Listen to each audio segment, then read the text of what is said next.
How's it going, my truant people? DrSlaking, the Slacking Doctor, back with week 8, I believe, of the UBL, and this week we're going up against my man Vepsis and his Helsinki Hydreigons, as you can see right now on your screen. This man is a very, very scary opponent. I don't believe I've ever played Vepsis in a draft league. However, we were both in NPL. I was in minors, he was in majors. And we were both in the NPL tournament where I saw him reach semi-finals or finals. So I know this man is a terrific battler. And we've actually played on the ladder once, I'm pretty sure, where he smashed me. So, yeah, very, very nervous about this week. Our matchup is pretty rough too, so that doesn't help. But before we jump into everything else I want to talk about, I just want to do a little bit of like housekeeping stuff to start off this video. So one, I want to apologize for the poor lighting in this one and the poor lighting in recent videos. I basically have a load of lights, bulbs, there's like separate bulbs, and one of them is just creating this like horrible cross light across the camera. I need to go and take that out, but right now it is far too hot to take it out. I can't touch it, so for this game I'm going to have to use a lamp to record, which is why it's so dark in here. I will hopefully be able to have that fixed for the next battle, which should be up on time, and that brings me to the second thing to talk about. Is that I apologize for everything being late. I've had guests staying. If you follow me on Twitter or you know me personally, then you'll know that. I've had guests staying for the past month or so, so things have been really, really hectic. I've been out pretty much every day, and it's just been a lot to try and get everything done. So, regardless, we'll be back on schedule and we'll be back to better prep and stuff like that in the future too. Which brings me on to the third issue I have to talk about. This game is a potential playoff rematch for sure.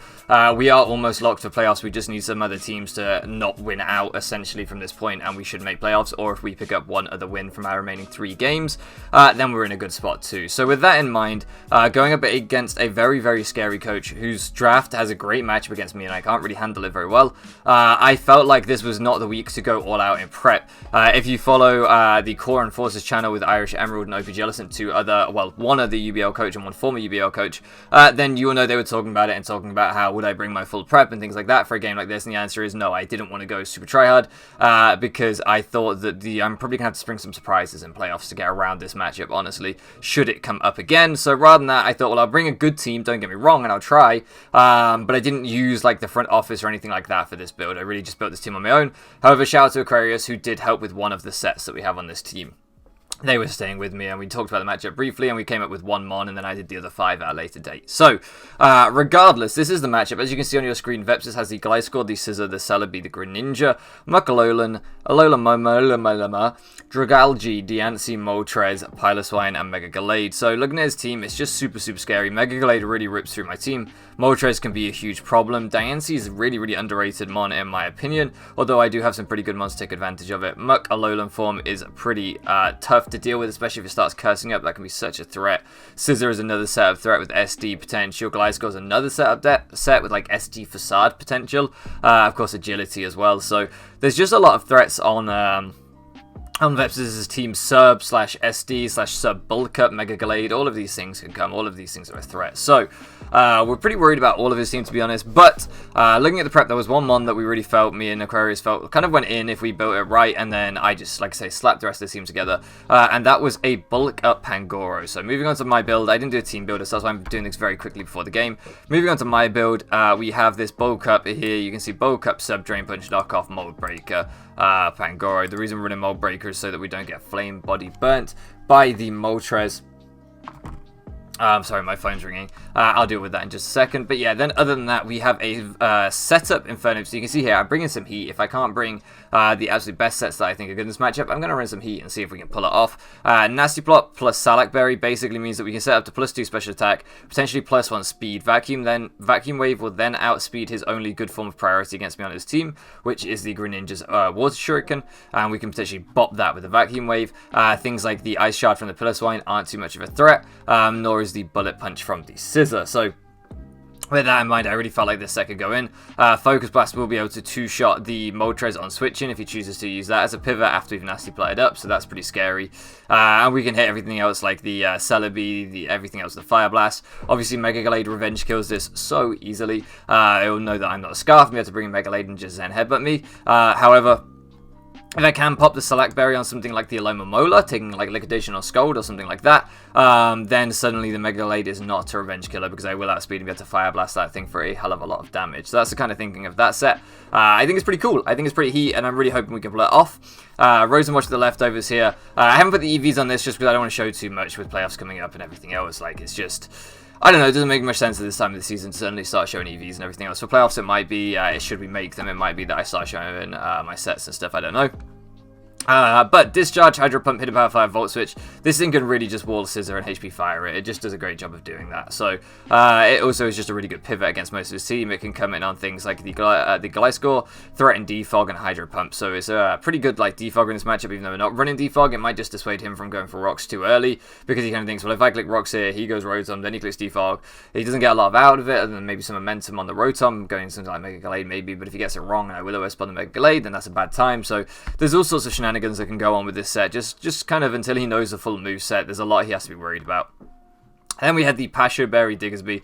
This thing can SD up an Aloe. You can see this team really breaks your Aloe, right? Nasty Plot plus SD on these two mons that Aloe wants to come in on. It means even if it's physical, even if it's special, one way or another, we're going to break that Aloma Mola if we can just play it right. So, Sword Stance plus Return should really go in here. The Pasho Berry just meaning we can take Liquidations. I don't think it'd be Scold because I think he's got to worry about subs, which is why Pangoro really goes in here, because the Liquidation then won't break our sub after a bulk up. So that's the kind of thinking here. And we don't have to worry about the Scold Burn with the Pasho Berry as well if he is Liquidation. So that was the other kind of thing why I thought this set could work rather than like a Lumberry or something like that.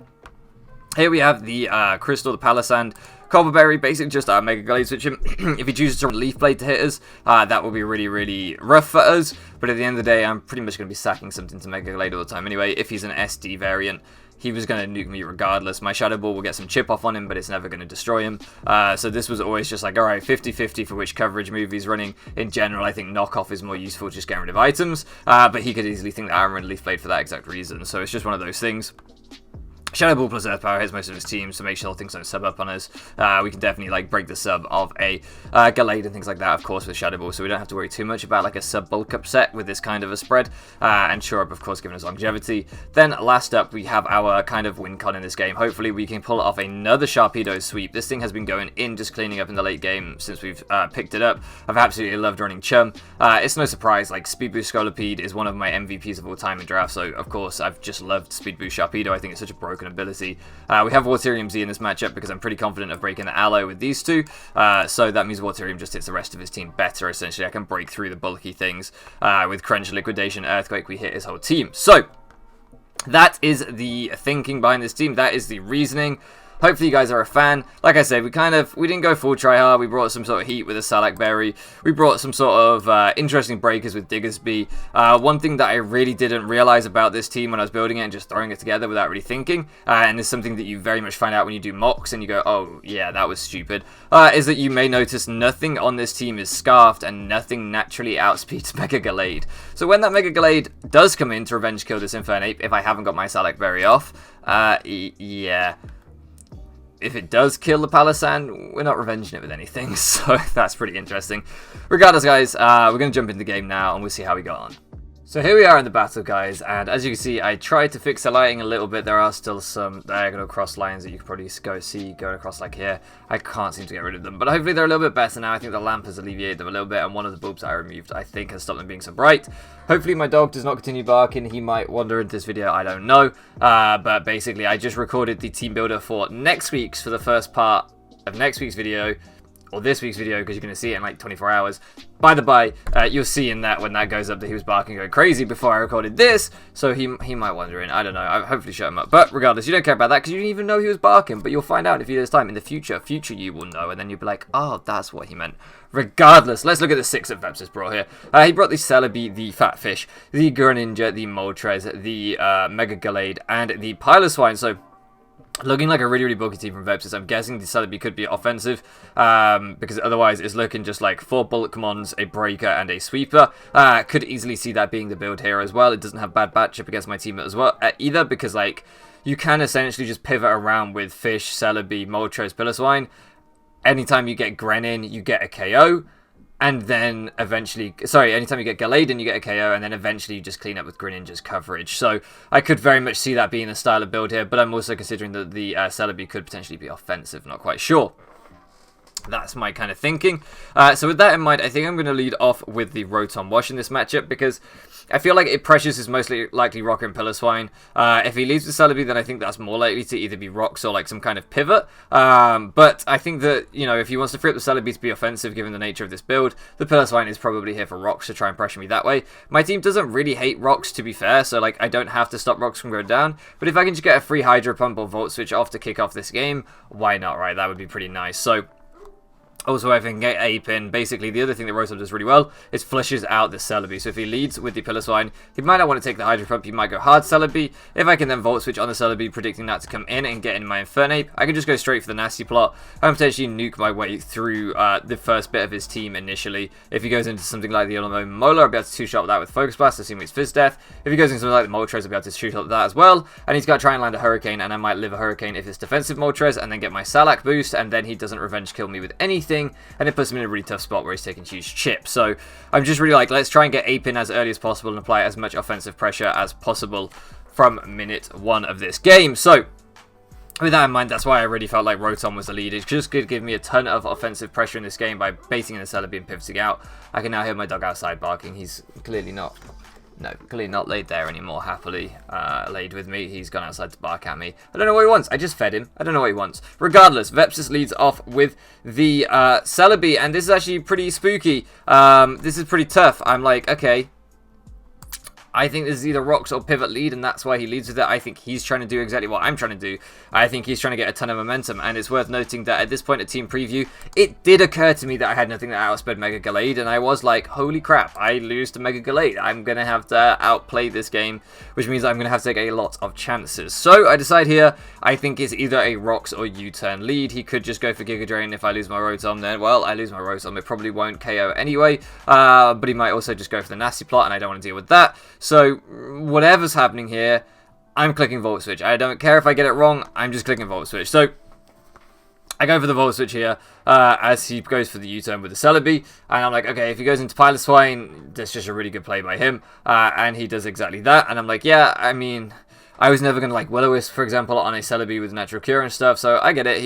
We reveal our leftovers, but we don't lose too much here. And I'm like, do I think he's just going to stay in? I feel like he might, because I've already shown I'm willing to be aggressive, and I might just double Volt Switch. So I do just go for the Hydro Pump here. With hindsight, like, I probably should have just double Volt Switch there. We missed the Hydro Pump, and so we get nothing from the turn. Anyway, it didn't really matter. That would have done next to nothing to Celebi. But I just felt like, you know, the double Volt Switch, I don't know, it depends whether he wanted to play aggressive to counter my aggression or if he wanted to play safe still, because, you know, he's played relatively safe so far. The U-turn from Celebi was pretty free, because if I stayed in, I was always going for a Volt Switch, so he could go Pylo and pivot back. But yeah, I was like, maybe he won't make the safe play, maybe he'll try and counter my aggression by just staying in, predicting double Volt. I got it wrong. Like I say, we're taking some chances this game. That's really what we're going for here. I'm just going to Volt again, because as I said, I don't mind losing 50% on this thing. I'm probably going to end up sacking it to Gallade anyway, so I may as well just get the momentum off and get my Infernape in, because that's what I want to do. This game might come down to who has more sacks. I really think that might be the case. So, whilst, yes, my Rotom Wash is heavily worn down, it's still sackable, it's still alive, and I just think this game is going to go the way of, like, who sacks more mons quicker. So here I'm just going to fire off the Nasty Plot as he does make the switch that I thought in the kind of team building stage he would make, as he goes into Aloe rather than Moltres. You know, Stone Edge is pretty possible on Ape, so he does have that to fear. And here I can fire off the Focus Blast. Assuming he is physically defensive, Alomomola, I think he's going to switch. And if he goes into Moltres, he is two-shot by this, assuming that we land 2 of them. As you can see, we get a crit there and do a shitload. Like I say, pretty sure we would have two-shot him anyway. All it means is that I can go for the Fire Blast and don't have to risk trying to land another Focus Blast. But I do have to still risk landing a Fire Blast, so, you know, yeah, it's not a ton better odds. It's like 15% better odds, but that's how it goes. We definitely got lucky with the crit. I will fully acknowledge that. And out comes the Gallade, and I'm like, okay, this is exactly what I was talking about. We're into the sack game now. I'm going to go into Crystal, and we're going to find out what coverage he has. If he has Leaf Blade, then I'm pretty boned, and if he has Knockoff, then I'm pretty good. We've just got to find out what he's got here. I could go for the Shadow Ball to get Chip off on this thing, but ultimately, I just want Rocks up to pressure the Alomomola. That thing is incredibly fat. You just have to look down at the team sprites there to see just how fat it is. So I just want my rocks up to try and pressure it. Shadow Ball would have put this thing in range of my Sharpedo guaranteed, but I didn't know if he would necessarily stay in. He has also got to play around the 50-50 of which resist berry I have. I obviously had one after he went for the Psycho Cut and saw that I wasn't leftovers. If I'm Rindo, then, you know, he might take a lot from Shadow Ball. And if I'm Colbur, then he might take a lot from that. As it happens, he didn't kill me even with the Leaf Blade, so we definitely could have just gone for the Shadow Ball and got some huge chip off. He was willing to sacrifice that chip on his Gallade, I think, to two-shot me with the Leaf Blade. That's fair enough, like I say. It would have put him in range of Sharpedo, so that would have been really, really nice for us. But it's how it goes, and at this point I'm like, alright, well, I don't revenge kill this thing, we've already established that, but he doesn't know what Z-move I have on Sharpedo. I think maybe with the Z-move we kill it anyway, but yeah, he doesn't know what Z-move we have, so he has to be pretty careful here, and he has to switch out, predicting the Protect. At this point I'm really wishing I had Sub, but I don't.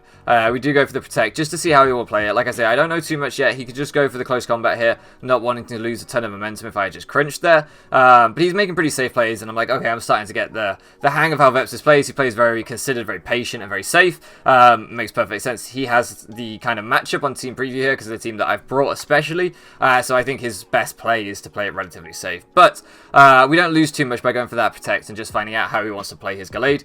Because by going into the Alomomola, which he was kind of forced to do, I get to bring in my Rotom Wash and click Volt Switch again, which gets me my Infernape in, because like I've already said, his switch into me is Celebi. I don't have to sack my Rotom to Alomomola, so we've only lost one Mon apiece right now, and now my offensive threat is back in, and he's in a difficult spot. So I really felt like this was the way of me maintaining my offensive pressure and winning the sack race. Here I'm just going to go for the Nasty Plot. I figured he would probably hard switch out, not wanting to just take the Fire Blast, but of course he does have the U-turn, and he just goes for it here, meaning he can go into his Gallade and threaten me instantly back out. Fantastic play by him. He knew that one way or another he was sacking something to me if he got the call wrong, and I think he just realized that Celebi was probably the better sack here than something like the Alomomola, which still does a number against some of my other mons. So yeah, pretty tough there, but fantastic play by Vepsis. Full credit to him. Had I Fire Blasted, I potentially could have just killed the Celebi.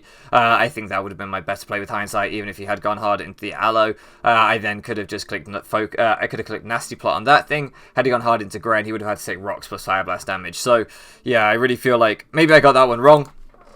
In fact, I definitely got that one wrong. Just being a little bit greedy. And not just going for damage. Sometimes just prioritize damage. And now we are going to have to sack this Rotom that I've been talking about sacking this whole game. We don't have a close combat switch anymore because our Ghost type went down. So, unfortunately, this boy is just gone. But that's fine. Now we're kind of behind in the sack race, and that's exactly where I didn't want to be. So again, I'm going to have to get back on the front foot here and try and play aggressively in order to try and regain the momentum, because I feel like the momentum right now is with him. This thing is going to win if I let it, this Mega Gallade. So here he's going to go out at the Alomomola. And I'm actually not going to go for the Protect. I'm going to go for the double, predicting him to go into Aloe, seeing the way he's kind of played this game. I am going to double into Panda, and I'm going to get that momentum that I so desperately need, because this set was built specifically to take advantage of Alomomola. So here I can go for the substitute. We can see what kind of coverage he has. We can see whether he can break my sub. He goes for the Liquidation. If he'd gone for the Toxic there, that's why I thought sub was better than going for Bullet Cup immediately. But as you can see, because he is just not invested, we do manage to tank that. I do think that was a roll. We were definitely built to take a Liquidation after a Bullet Cup guaranteed, but not guaranteed before a Bullet Cup, I don't think. So regardless, we can fire off the Bullet Cup here, as he's going to have to go for another Liquidation to break my substitute, putting him in a really tough spot, and I can then fire off a second substitute, and then basically just guarantee to end up behind a sub here, and there isn't really too much he can do. Looking at his team, I'm really hoping with the Moltres being gone, that he might give me the Mega Gallade to break my sub. I don't think it's going to happen, but that would be like an ideal scenario. That would be really awesome to see.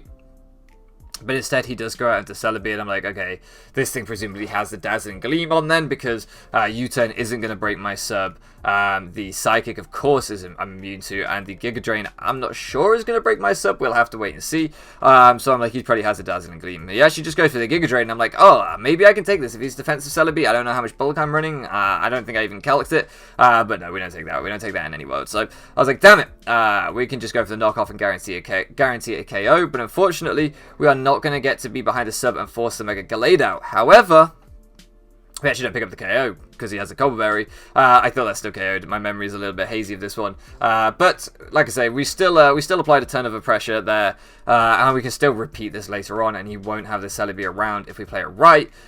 So we'll still be able to put in work later on. Here I'm going to go into Warren because Warren looks like it isn't doing too much in this match, and I can threaten him out with a potential Scarf U-turn, and that's really, really scary. I think actually I read that his spread was bulky at this point from the calcs, and I knew that I could KO this mon, so I knew that I could outspeed this mon and KO it, sorry, with my Warren, so I was like, alright, I'm happy to give him the Giga Drain recovery and essentially sack my Diggersby, just to make sure that I get rid of that Celebi, so that next time I get a sub up with Pangoro, it's the Gallade that I get to kill. So here we're just going to go for the return, and we're going to be able to do huge damage, all things considered, to this Piloswine, and really just put it in range of where Pangoro can come in and take advantage of it. I want to sack Warren off here because Pangoro can bulk up for sure on this thing. He might have Toxic, so I potentially have to fear that, but I don't think he's going to click for Toxic straight away, having seen I've got sub. I think he would have to immediately fear me subbing up and just wasting a turn. So with that in mind, I'm going to go for the bulk up.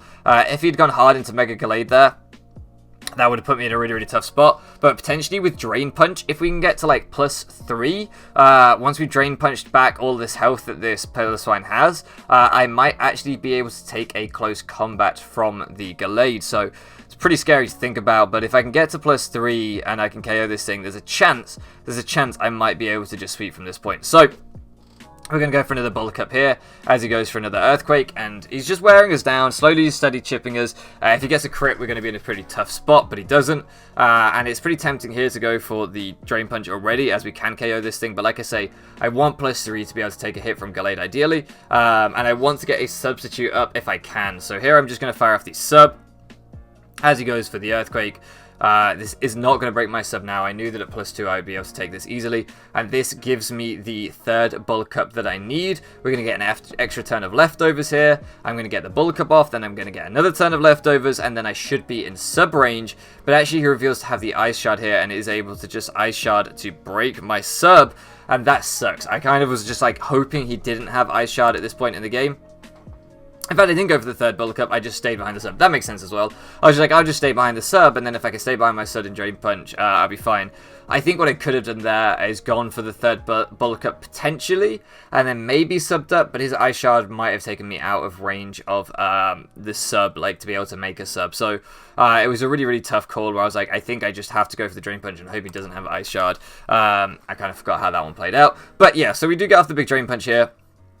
But because I don't get up to +3, I don't think I'm ever going to be able to take this hit from Mega Gallade, unfortunately, which really, really sucks, and we do lose our sub. Like I said, if he hadn't had Ice Shard, I didn't know his set, I'd seen Earthquake, and that was all I'd seen. For all I knew, he was like Earthquake, Toxic, Stealth Rocks, Ice Crash, you know, I don't know, but I was hoping just maybe, hoping against all hope the Ice Shard wasn't there, or that maybe it wouldn't break my sub, but unfortunately it did, so that definitely was a good play by him, and the Gallade can come in and just pick me off now, unfortunately. If I had the Bullet Punch on this set, then obviously I could have just absolutely smashed him for a lot of damage there, really put him in good range for everything else. Maybe if I had gone with the Shadow Ball earlier with Palossand, that would have helped too, but alas, it wasn't to be. These things happen. Maybe if I hadn't returned with Diggersby, maybe if I had gone for something else, then I could have got extra chip off with my I could have got extra recovery with my Drain Punch from the Piloswine, right, if I hadn't already damaged it with my Diggersby, so maybe that was a slight misplay there, but I just wanted to sack the Diggersby to get in my Pangoro. Regardless, here I'm just going to hard crunch. I'm not going to go for the Protect. This is like the late game here where it's just, you know, all he has left, if I'm remembering correctly, is the Aloe and the Mega Gallade, and all I have left is the Sharpedo and the Infernape. You guys will be able to see better on the layout, but I'm just basically like, okay, I have to take chances. I can't Protect and give him a free switch into Aloe. I'll never win like that. What I have to do is I have to essentially crunch this Aloe down so that it's in range of a +2 Focus Blast guaranteed. And then I have to... Oh, he still has a Greninja, sorry, as well. And then I have to get him to activate my Salak Berry as I go for the Nasty Plot with Ape. And then I can just sweep him with Vacuum Wave plus...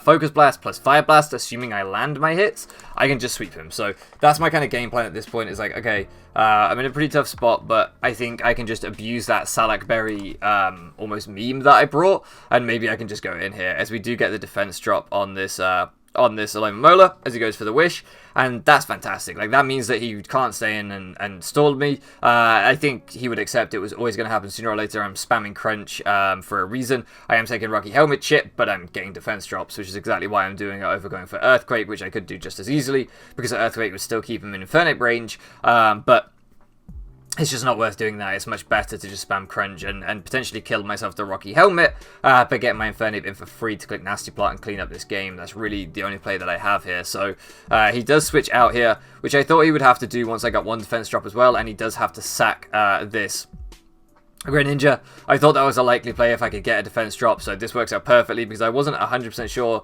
that my Vacuum Wave was going to be able to pick him off, so this is even better. It means that I don't have to try and get to like +4 with Infernape or any shenanigans like that. I can just definitely pick this thing off now with a chip. He's going to make the great play of doubling back into Aloe, potentially saving his Gren for the late game, knowing that it could be useful against a Scarf Infernape. He doesn't know, no, sorry, he doesn't know I'm not Scarf Infernape, but regardless, it could still be useful with the Scold / World Shuriken to just pick off my Infernape, knowing that he guarantees to outspeed me. It can be still really, really useful, depending on how much of a hole this Sharpedo can punch. So I understand why he decided to save that and go back into Aloe. Get pretty lucky getting another defense drop here, I won't lie. But as I say, that's really... It was going to happen sooner or later because he's not attacking, he's just sitting and wishing, and I'm just trying to knock myself out to Rocky Helmet. So that's kind of how it goes. Here I think I just start firing off Earthquakes because I realized that with his defense drop, he's essentially forced to sack the Greninja, and I really want that. I'm like, okay, well, if I can take the Gren, then I don't need to worry about the Vacuum Wave, and that's superb. So at this point, I'm like, okay, let me just Earthquake, take his Greninja from him, make sure that that thing is gone for the late game, and then hopefully we can do this with the Infernape. So I know this is like a long part of the game, but this is like the really crucial turns in the game. This is like what is going to decide the match. I should go for the Crunch there. Damn, I thought I went for the Earthquake. Regardless, his speed boosted up that much that he can't do too much. Oh, I think I went for the Earthquake on his Protect there, expecting him to Protect and not wanting him to be able to PP stall me. That was also part of the reason. Here I go for the Crunch. I could have just gone for the Earthquake, to be honest. That probably would have been smart, as I was trying to preserve some PP, but... you know, it doesn't really matter. It doesn't really matter. We pick up the KO regardless, and Shark is doing exactly what I wanted Shark to do in this game and applying a ton of offensive pressure. Now he gets the Aloe in for free, and this is more difficult because I don't have many rounds of Rocky Helmet left because of that World Shuriken damage. So I really am in a tough spot where I essentially have to get a defense drop on the first one to be able to then Dark him on the second one, but he can just go for Protect, and it's a whole thing. So yeah, putting me in a really, really tough spot here, but it's here that I'm like, well, I think Infernape still wins, right? I think he clicks Protect this turn, then I Crunch the next turn, then I go Infernape, and I click Nasty Plot, and then I win the game. And then something occurred to me. Something that I hadn't really considered occurred to me, and that was, how much does Liquidation from AutoMatthic do? Does it put me in SareneGrace range? Does it kill me? What does it do? And I ran the calc, and it turns out that it does like 50% exactly. In fact, I think it did something like 48 to 61 or something ridiculous like that, where the chances of my ape ever living it and getting in SareneGrace range are like 0.6% from, I think we're pretty much at full. It's just not happening, and I was like, oh, I've been playing this whole endgame assuming that Aloe wasn't a weak piece of shit and could actually hurt me enough with super effective damage to put me in SareneGrace range. But no, this thing is too pathetic to even do like the 70% to me or 75% to me that it needs to do to an Infernape. It's not even a bulky mon. And I was like, oh, alright, okay, I need to do something different. So what I should have done there is on the turn that he, I should Crunch here, predicting him to go for Protect. And then, no, it's pretty tough either way. Basically, what I've got to do is I've got to try and get Infernape in and get a 50-50 right / potentially get a crit. So here I just go for the Crunch or the Protect. Yeah, I think I should have gone Infernape on that turn, actually. If I'd gone Infernape on that turn, that's what I was thinking. If I'd gone Infernape on that turn, his Wish would go down to his Aloe, but he then has the choice of, does he go hard Mega Glade with me potentially Fire Blasting, putting him in Vacuum Wave range? He doesn't know I have Vacuum Wave, but that could be the play. Does he Liquidation with Aloe, even though I could Nasty Plot up and then potentially kill this thing with the Focus Blast and then come back in with Sharpedo, Protect, and then kill the Glade with my Z move? You know, or does he go hard Gallade? So it's this thing where I can force this choice if I go into Infernape on this turn when he went for the Protect. But I make the misplay and instead go for the Crunch. And expecting him to wish this turn and just let me die to Rocky Helmet, I actually go into Infernape this turn. Like I say, this is just like a huge misplay for me. I need to do this a turn earlier to force the true 50-50 here, because actually, with that wish in the air, the Mega Gallade can potentially live my Fire Blast on the switch in quite comfortably. I essentially have to crit a Fire Blast on the Mega Gallade if it comes in to knock out the Gallade. So with that in mind, I feel like my better play is to just go off his choke now, because I've already choked a little bit, and just go for the Nasty Plot. And if he stays in with the Loma Mola, then I'm in a great spot. As you can see, this thing comes in, and like, yeah, it's down at what, like 65%. It's not in a range where my Fire Blast is ever going to kill it. Maybe a crit might have put it down pretty low, and then maybe I don't know, maybe a crit burn if burn goes before the wish comes through. I don't know. I don't think I had any play here that I could have done. And maybe I could have doubled back to Sharpedo and like protected and then earthquaked on the Aloe switch in, and then tried to earthquake his Aloe down, or put the Z on it, or like, I don't know. I think I was just in a really tough spot, and I needed to do this a turn earlier where I really would have forced, on the Protector and his Aloe, where I really would have forced him to make a choice between predicting the Fire Blast or predicting the Nasty Plot. So unfortunately we do just go for the Nasty Plot, and that is going to lose us the game guaranteed, because I can't KO this thing. I can't go into Sharpedo because he can just click Close Combat to kill me. So I essentially have to just let Wukong go down here, as he does actually go for the Psycho Cut. So had I got into Sharpedo, maybe I could have forced the 50-50 again, but I was like, I think he just clicks CC and then wins with Aloe anyway. But not wanting to risk it, he doesn't go for that, which is fair enough. And I'm going to have to go out and Sharpedo here and go for the Protect. That's where we can outspeed the Gallade. There's literally no reason for him to go hard Aloe there, predicting the Protect. Like, his best play is just to stay in, not risk me like defense dropping his Aloe or any. Well, I would die to Rocky Helmet, but still, there's like no point of him like risking the Z move or some shit like that. So, knowing that he's a good player and he's going to play it safe and not try and preserve differential, instead he's going to try and preserve the win, I'm just going to go for the Protect, and I can at least save a point of differential by going for the Hydro Vortex here. And you can see that this actually does kill the Mega Gallade from full, so I could have got him any one of the turns earlier in the game. I did have a Revenge Killer, kind of, it's just one that I had to click Protect with, so, you know, I lost a lot of momentum, but fortunately after the first time we saw that he was going to switch to Aloe every time, we were able to make the doubles to take advantage. So, you know, it's how it goes. I feel like we played this game pretty well. I feel like the matchup was pretty rough, and right at the end there, the fact that I just mistimed my switch into Ape to not bring this game down to a 50-50 when I think Vepsis has 6-0'd his last 3 or 4 opponents in a row.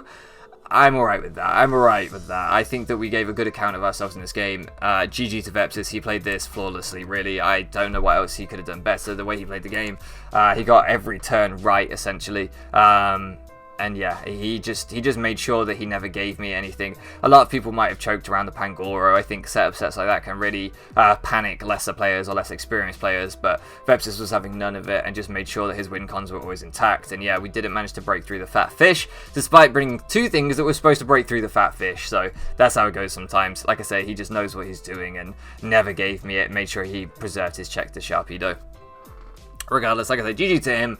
Hope you guys enjoyed this one. I'm sorry it's late. Interesting battle, even if that endgame was a little bit long-winded. Next week we go up against my man Choice CJ. I believe the reigning UBL champion, so another tough game next week. Hopefully you guys are looking forward to it. I know I am. Thank you so much for loafing around with me, and I'll catch you again next time.